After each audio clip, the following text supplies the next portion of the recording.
Hello, ladies. Today we're going to talk about what happily married women know, part 3 of 4. Last week we talked about what you can learn from your man. The week before we talked about the number one turnoff. So if you want to go back and catch up, go ahead and do that. Comment below. Share with me why you're here, what you've been watching, what you've been learning. Hashtag replay if you catch the replay, and please like and share with your friends. The more interactions gets, the more people it gets shared with, the more people can learn how to be really happy and not, slightly alone and miserable and not sure what they're doing in their marriage. Okay, so let's start sharing the love. Okay, so let's get right into it. Cut to the chase. Why is it that most women will stay sad in their marriages or get divorced and try again and get divorced and try again and be sad all the time? Why is it that they will never do the work to be truly happy and content in themselves and in their marriage? Well, there's 3 main culprits. Number 1, conditioning.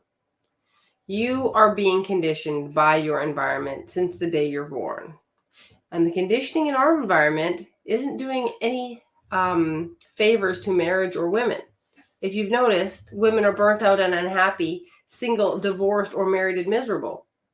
The conditioning that we have been raised with teaches us nothing about being a woman, how to be satisfied as a woman, how to express ourselves as a woman, and how to relate to a man.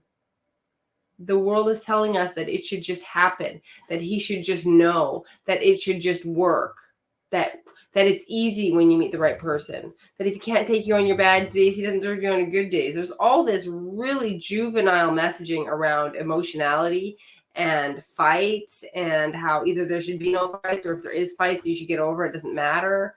That there should be unconditional love, that it doesn't matter how you take care of yourself or how you act. Your man should just take care of you and love you anyways. That's called a dad. That's not called a husband, right? How we operate matters. But the conditioning in our world says that if you try, you're kind of placating and you're kind of kowtowing to him. And, we have all these memes about 50s women and how all they did was try to please their husbands. They went to courses in elocution and etiquette so they could be delightful ladies for the male gaze, for men's benefit, right? There's this huge backlash to women trying to do things that men might like. It's like, wow, okay. We want men to do things that we would like because we would like them. But if we do things that they would like, now we're pathetic. We're pathetic. Now, there is an element of truth in this. And the element of truth is that women who go out of their way to people please a man have low self-worth, and men don't like them as much. So that's true. And this work is mostly about working on yourself for yourself, not for him. But it includes a genuine desire to love a man well in the way that he needs to be loved, and to receive love in the way we need to be loved. So the conditioning around love and relationships is completely schizophrenic. On one hand, it's like, oh, if it's the right one, it should last forever. And then on the other hand, it's like, well, marriage takes work. It shouldn't be easy. And then it's also, well, you need to have 50-50. Oh, no, but we don't want 50-50 because women actually do more second shift. Well, a man or a woman can do anything. Oh, but you shouldn't make more than your man because that won't work. It's like, it's just a mishmash of totally incoherent nonsense. That's the conditioning that we are in now. It does not bode well for women, for men, for families. Everybody is falling apart. So if you're hanging on and you've got a good man, you're probably here thinking, yeah, I don't want to get into any of that. That's nonsense. I want to find satisfaction with the man I have now, which is really wise and mature and allows you to create the most joy out of whatever you have, right? You don't have to always be looking for the next shiny object and the next best thing to make you happy, right? You're not just looking for attention. You're not just looking for someone to placate you. You're looking for deep love. You're looking for true, mature growth and satisfaction together. That's the real life love story. Real grown-ups in their real mess, in their real lifestyles, finding love and connection and supporting one another. So the conditioning that women are in right now means that they will feel like there's something wrong with getting marriage coaching. There's something wrong with doing the work unless your husband is there 50-50 with you all the time. Like he has to show up to everything, because if he doesn't do the work, he's never going to work. It takes two, And it's like, actually, that's not really how most of life is. And if you always wait for someone else to do the work, you never get to start. And you can't have the things you want because they have to be exactly on the same page as you all the time, which, of course, rarely happens. People are so unique. So the conditioning says, put all the power in his hands. Wait till he wants to do the same things you want to do. The conditioning says, if you try too hard, you're kind of a pathetic woman. You're a pick-me. The conditioning says, the perfect man is out there waiting for you. Well, you'll never have to learn anything or grow. They're infantile wishes. They're nonsense. And they're really, really holding women back. And it's why so many will be dissatisfied their whole entire lives, which is really heartbreaking. It truly is. Some women will not even get into a committed romantic partnership at all with the way things are going. So if you're in one and you've got a good man, let's honor that, and let's really find ways to enjoy it and to get what we need out of it. The second reason that women will never do this work and will stay sad is fear. And fear is probably at the base of all of them, masquerading as a bunch of different rationalizations. But the fear is, what if I do this stuff and I still don't get what I want? Then I will have invested myself. I will have been vulnerable. I will have expressed my feelings. I will have made requests. And what if even then I don't get what I want? Will I not be devastated and heartbroken and embarrassed and ashamed of myself? Right? This is where Brene Brown comes in. The reward goes to the man in the arena. You can stay on the sidelines and say, what if I fail? Won't that be painful? And deal with the numb, vague dissatisfaction of never entering the ring. Or you can enter the ring, get a bit bloody, and learn something. It's not for the faint of heart. It really is not, doing this work. You will face your fears. You will face your trauma. You will face your wounds, because that is exactly what's between you and what you want. Your fears, your trauma, your wounds. That's what's blocking you. Your conditioning and your childhood experience saying, don't risk it. You're going to feel just like you did when you were a little girl. Don't risk it. People are jerks. Don't risk it. You know how that goes down. You probably already have some baggage in this particular relationship, which is teaching you not to try again, not to open up. Conditioning and fear will stop people from making any changes in their lives, for living out the same neutral, safe, bad experience. I don't mean safe as in good safety. I mean in predictable, same predictable, bad, negative, unsatisfying experience for their whole entire lives, because the risk of trying something different is too scary. So they prefer the devil they know to the devil they don't know. I wonder if some of you women have adventured and traveled and hitchhiked and done those wild things. One of the things that adventure taught me is that when you step out in faith, miracles happen. Cool stuff happens when you say, you know what, I'm going to risk it. And you do it with a little bit of bravado. Like, you know what, I could fall on my face, but I'm going to give it a try. I actually met my husband on a solo backpacking trip that I hitchhiked on. Everybody thought I was totally nuts. I did some research on the internet, found out a lot of women did it, learned a bunch of safety techniques, and thought, you know what, the world's pretty much full of good people. Let's do this. I had the most amazing experience of my life. If I had played it safe, I may not have met my husband at all. Guaranteed I would not have met him. It was a completely unlikely meeting in a country we both weren't from. Just nothing. We never would have met, I'm pretty sure. When you put yourself out there, the universe responds, God responds. There is this resonance of, hey, this person's showing up. Let's see. You're rolling the dice again when you do this work. You've already tried the patterns you grew up with. So most people don't want to roll the dice. They don't want to find out. It's too risky. And I feel really sad. I feel really sad about those people, honestly. And I see them, especially in previous generations, women up in their 60s who are just full of misery and resentment and have things like chronic health conditions and autoimmune diseases, because there's just so much repressed emotion and grief that they're unable to face. So when you do the work, you face all of that. And it's not always pleasant. But just like working out isn't always pleasant, the benefit is 1000% worth it. Okay, so conditioning and fear, the two reasons most women will stay sad and never do the work. Number 3 is ego. The ego comes in all kinds of ways, but the ego says, I shouldn't have to do this. It's not fair. The ego says, I've done enough work on myself. I'm amazing. You should do some work on yourself. Get your butt into therapy, right? I see you over there living your best unconscious life. I'm a conscious woman. I do yoga.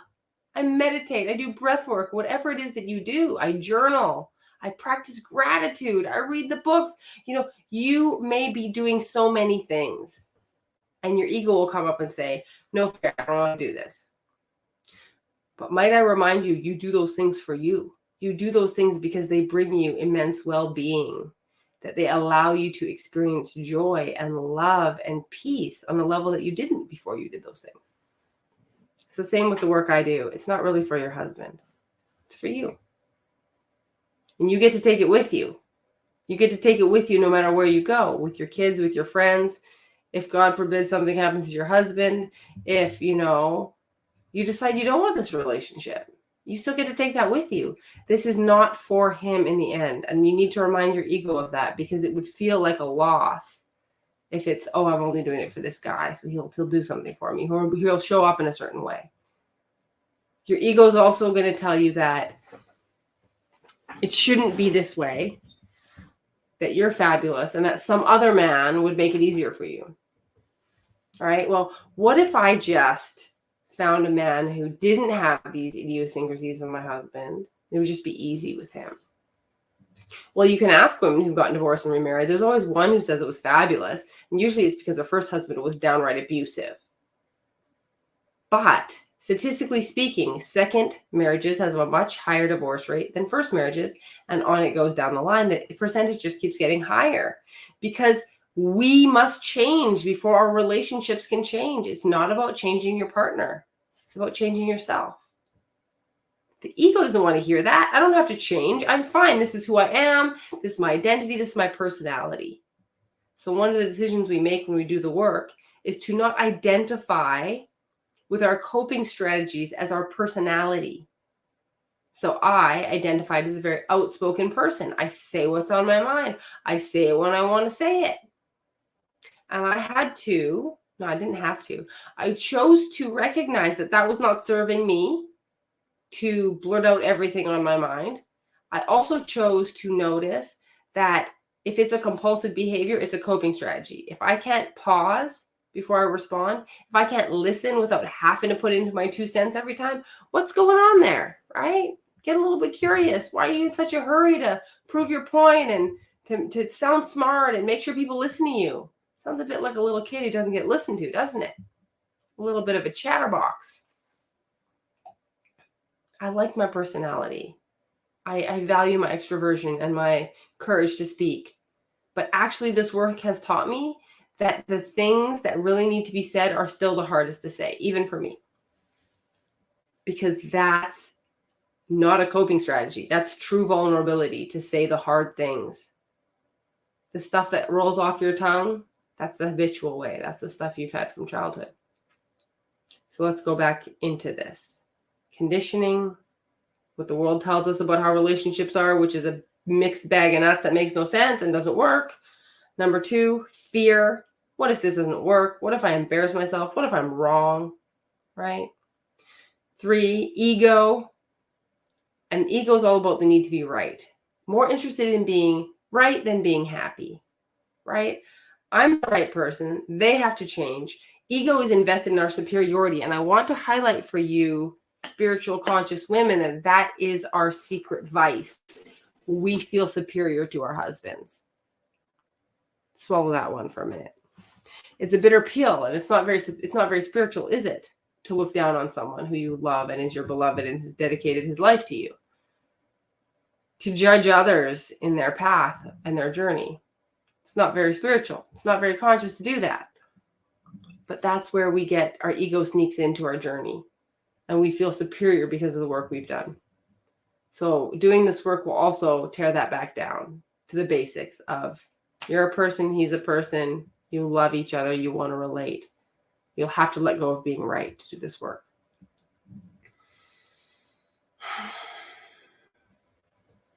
One of the things that I noted on this journey is that there's this fear in a lot of women that they don't want to be a doormat, right? I come with that fear. And so in order to not be the doormat, they become very, very feisty and combative. And it's like, does that work for you? Probably not. And the reason it doesn't is that both the doormat and the feisty, combative women are not being vulnerable. They're not sharing from their hearts. They don't actually feel worthy of the love they desire. And because of that, they either have to fight for it, that's the combative woman, or they have to fawn for it, which is the doormat. I'm going to give you everything. I'm going to make your life easy. I'm going to placate all your tendencies, and then maybe you'll love me. The combative woman says, you better love me or I'm going to get pissed, which shows that there's no peace internally. There's no genuine, but the degree of peace and self-love is not fully manifest if we're falling into these tendencies still. So those are the 3 reasons why most women will stay sad and never do the work.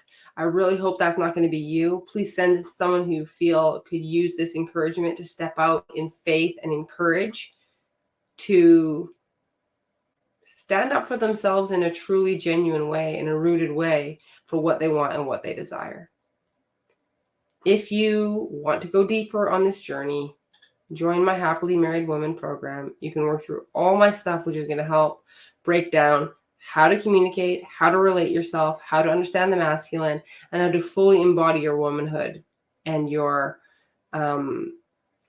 passionate self who enjoys life and is lit up. And if you're interested in one-on-one attention and deep processing with me, just message me. We can set up a free consultation for that too. And I can't wait to see you next week when we talk about the 3 traits of the irresistible woman. Much love. See you later.